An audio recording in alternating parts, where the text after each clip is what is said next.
कहले जे मत गावा जैसे रोय रोय आंख खोल ले बे चकोर बिना आँख खुल गए तू अकेला हमारो ताव सही जिंदगिया कटेला। क्या आँख है? पहले के गीत रहे कि ये मुलाकात एक बहाना है, प्यार का सिलसिला पुराना है।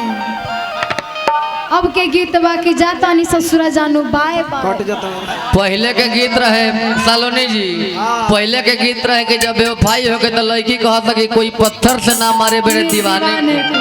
एक बारी बेवफाई में लड़की कहता रही कि कोई चप्पल से ना मारे मेरे दीवाने को। ए ब्यास जी, ए ब्यास जी, कहो हाय ताकत दिए तो बुझाता लोमड़ी खानी फहरत कि जैसे चकोर बिना तू अकेला